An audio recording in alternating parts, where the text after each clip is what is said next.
This is Dropping Hints. I'm Alex. I'm Silas.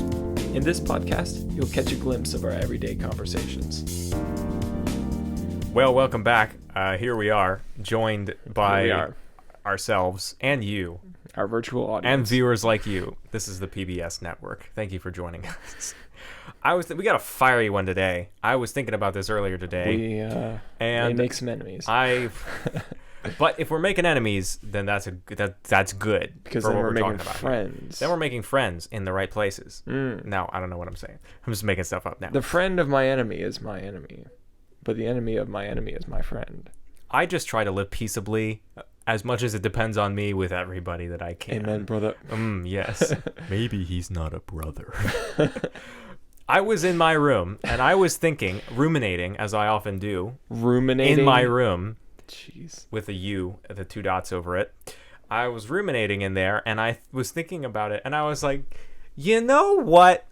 I was like, pop culture and media essentially just culturally, at least in the United States, essentially they just decide what's right and wrong. They determine what is like right and wrong and morally acceptable and good.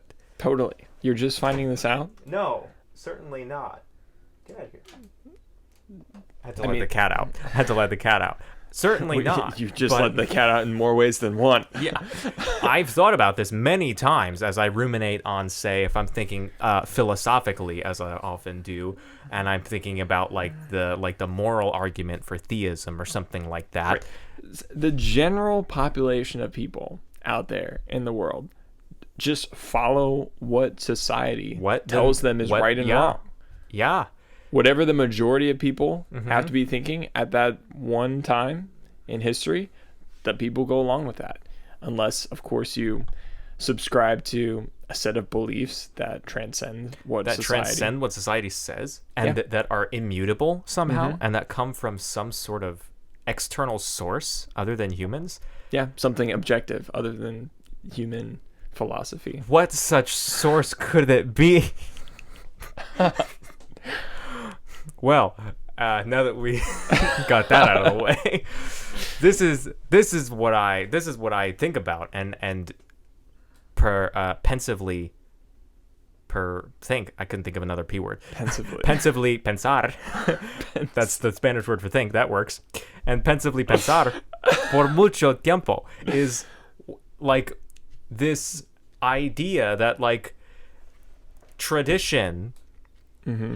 The tradition was like for a long time, for many years, there was a tradition, at least in the U.S., that was maybe more like externally looking at it, people would say it was more religious, more conservative, whatever, maybe. But then the tradition now is like, I would say, looking at like, especially like I said, pop culture and media, the tradition is like more like progressive. And it's like, that is now becoming the new normal, the new tradition. Yeah. So it's like, what's going to be the next thing? You want a good example of this? To take it away. All right. A good example of this, first one that comes to mind, smoking. Something everybody can relate to. Smoking used to be, smoking cigarettes, cigars, whatever, used to be something that movie stars did, celebrities did. You know, I'm talking about like the mid 20th century. Yeah. Like you look at a film noir, like you've always got the seductive woman smoking a cigar, and then the you know, would you shut up? Would you shut up, man?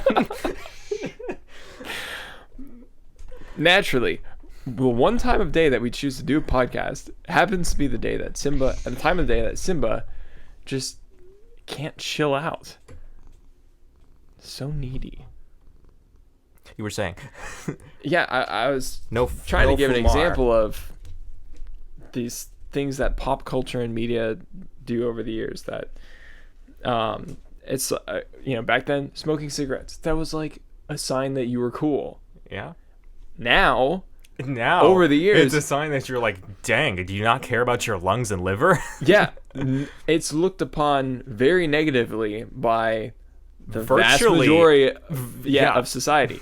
There's still a couple people that do it, but I think by and large, the most often people that I see, like groups of people, are older people, what the kids call boomers.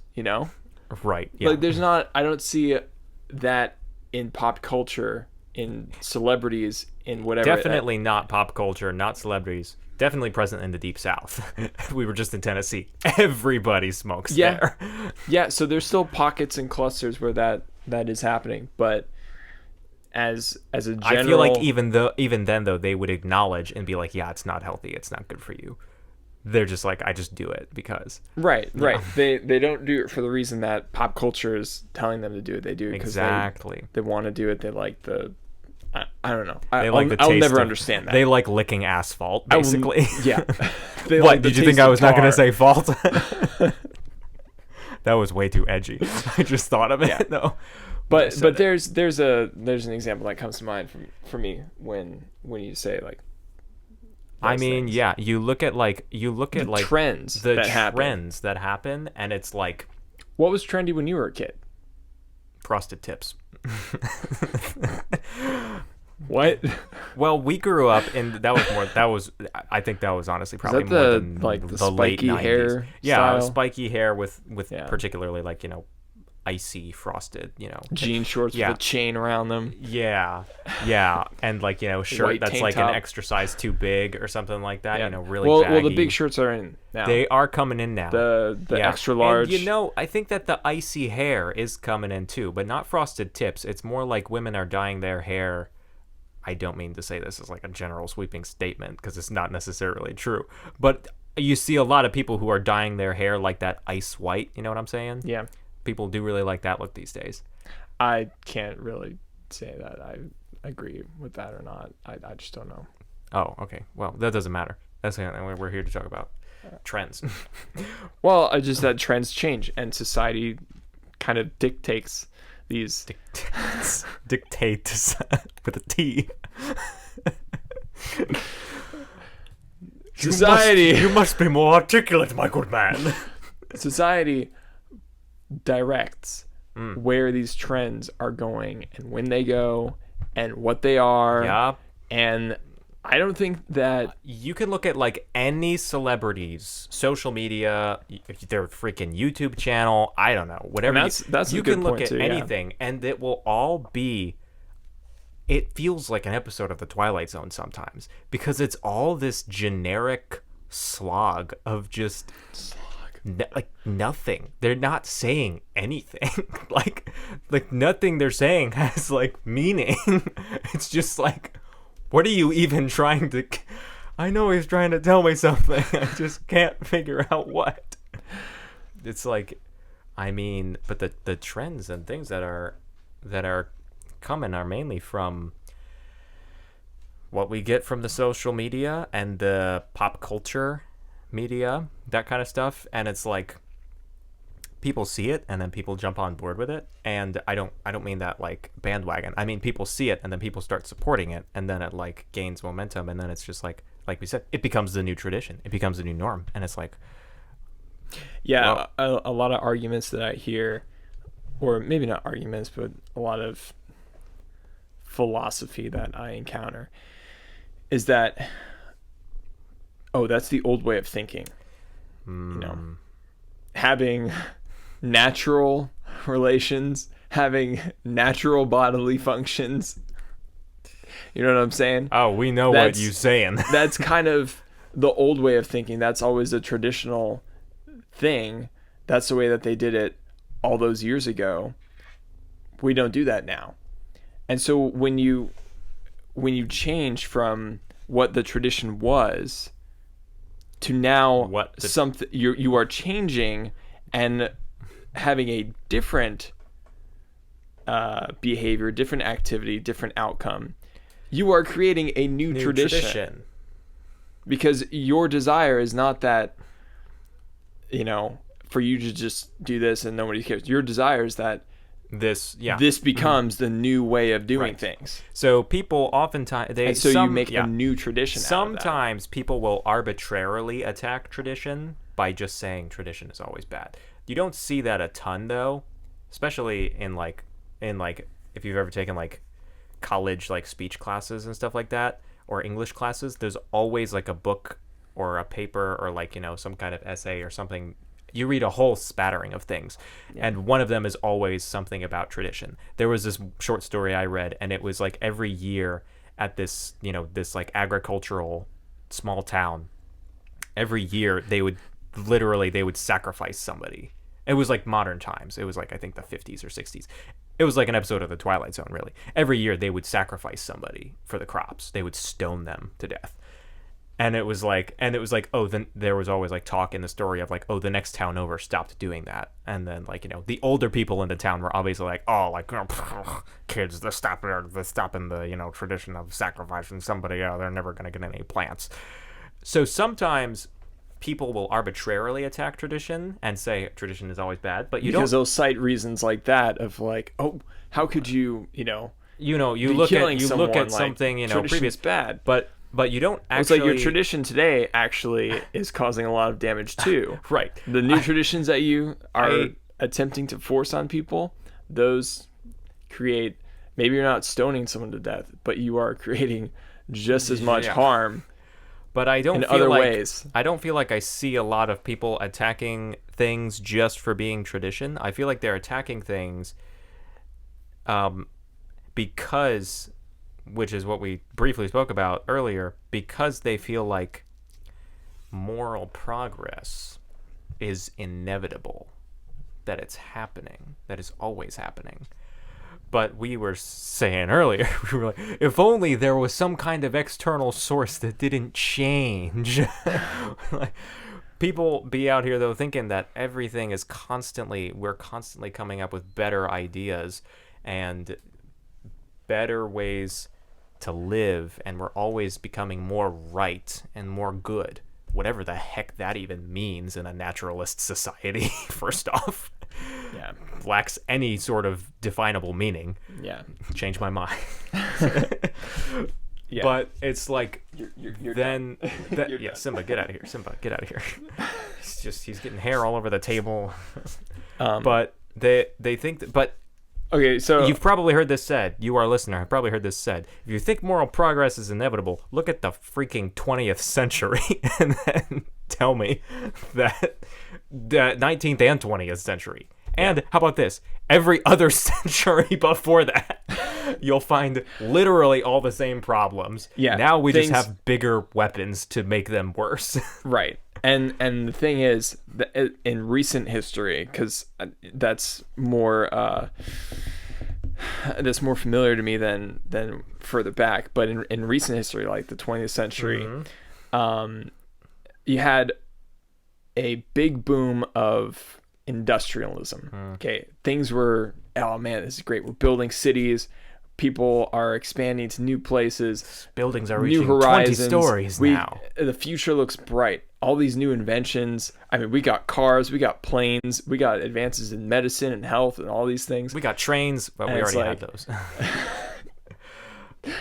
Trains, planes, bicycles. We got medicine that's not arsenic and not mercury based. Yeah. So you have all these new advances while simultaneously you have not one, but two global wars. Global conflicts, which were catastrophic. Among the most horrific years to live on this planet. Right. We talk about this every time we watch a World War I documentary or a World War I movie. I don't know if we talked about it on the podcast here. We watched 1917 fairly recently. That movie's intense, okay? It's really intense. And it's obviously set in 1917. Trench warfare. Oh, I thought it was 1916. Oh, wait. I thought it was 1942. No, yeah. Anytime we watch a documentary about a war or a war movie, we're like, this was... I mean, first off, it gives us the utmost respect for the people that were there. Good flex, because we just had Memorial Day, so... Freaking thank the Lord for those people. Not even kidding, but like... Yeah. I mean, though that was only a short time ago. Yeah, that was 70 years ago.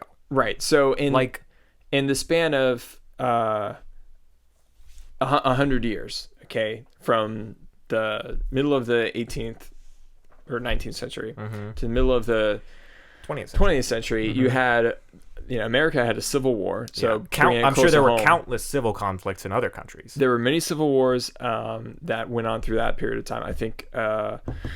Didn't the Crimean War happen in that time? I don't know anything about the Crimean War. There were a lot of civil wars that happened. I know that there was that a time. war. Wars within countries, right? Over that were not classes, global, over political because parties, because of the whatever, technology. Right. So not only did you have those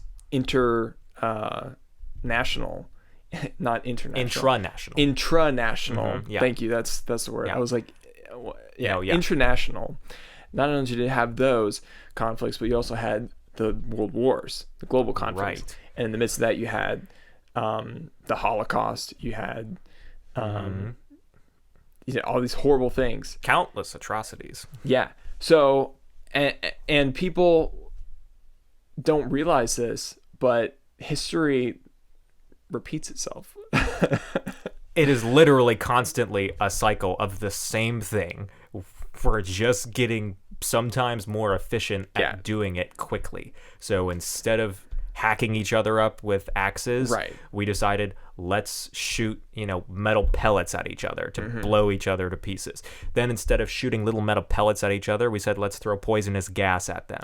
Then instead of throwing poisonous gas at them, let's make a really missile. a missile at them, or a really, really sharp tiny metal fleck at them. Yeah. Or like you said, ultimately we just end up on let's shoot a missile at them. And what I want to know is what are going to be the new methods of destruction, the new methods of warfare. And for that, you'll have to come back next week or read Revelation.